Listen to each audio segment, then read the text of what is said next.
Animations are way more fun and way more engaging when they feel alive. Stick around to learn how to take your animations from stiff and robotic to something way more natural feeling with just a few lines of code using GSAP. I'm Jason Langsdorf. Let's learn something new. To get started, we're going to clone this branch of GSAP randomized animations on the Learn with Jason org on GitHub.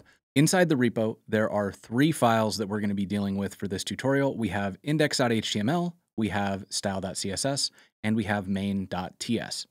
Inside index.html, we're setting up everything we need for the markup of our animation. We have our container where everything's going to happen, including our animation.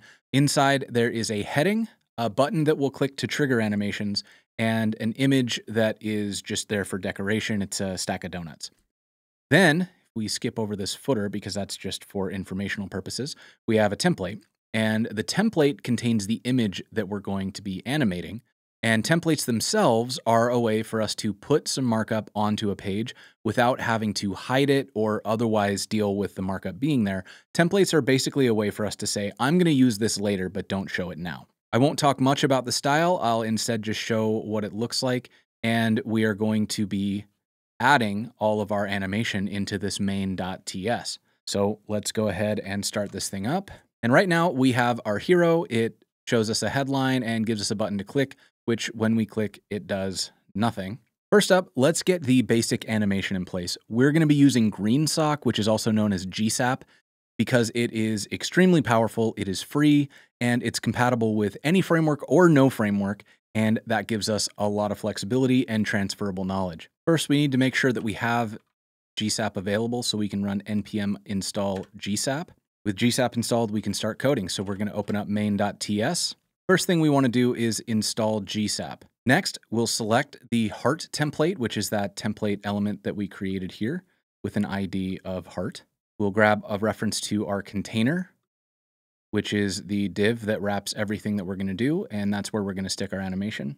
And finally, we want a reference to the button. And you'll notice that I'm including the exclamation point for each of these. I'm including it because I know that these elements exist. Next up, add an event listener to the button on click events and prevent the default behavior with event.preventDefault. Using that heart template, we're going to go into the content and grab out the first element child, which is going to be our image, and then clone it so that we have a clean copy of the heart as a DOM node.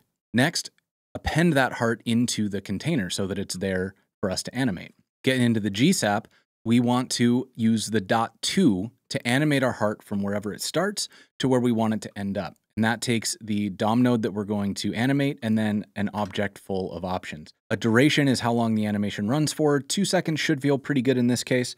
Setting a Y value moves an element relative to itself along the Y axis, so up and down.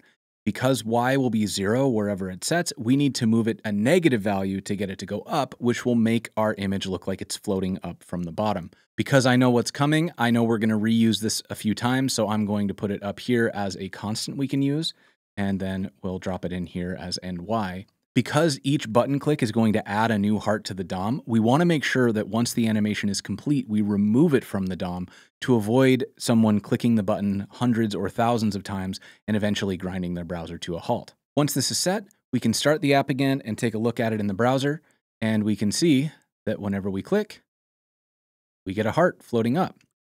Now, the problem that we run into is that this animation right now is very predictable, it's very robotic, and it's very stiff. We want this to feel more alive.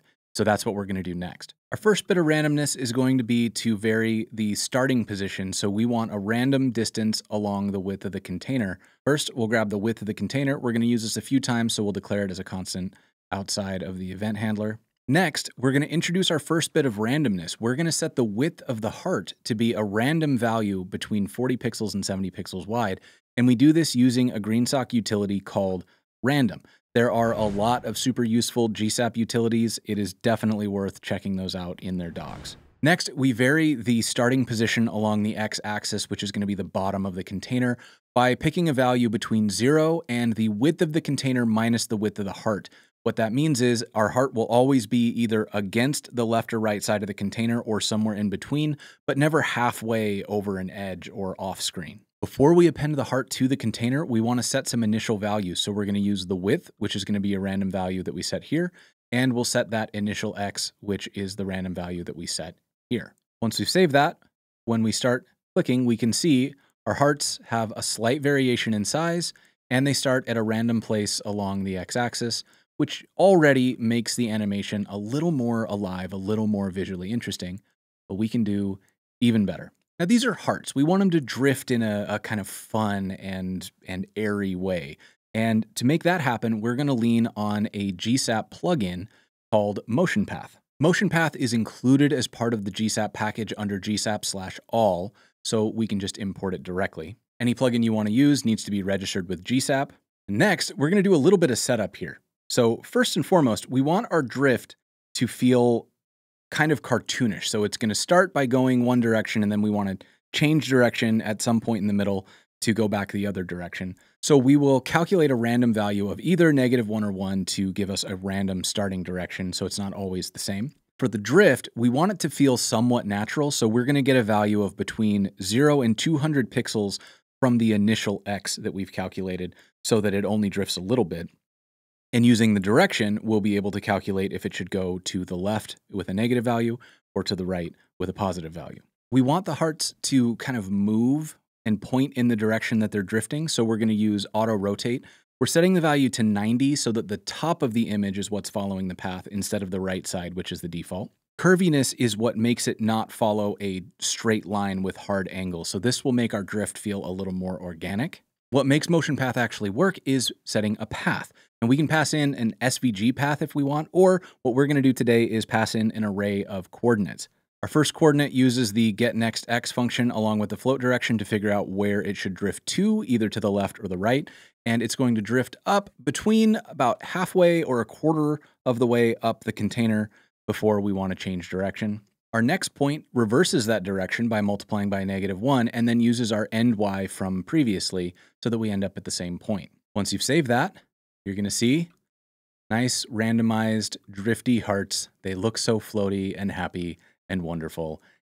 Used well, animation makes an app just more fun, more alive, and all of that leads to it being more engaging, more interactive, and ultimately more likely to be shared.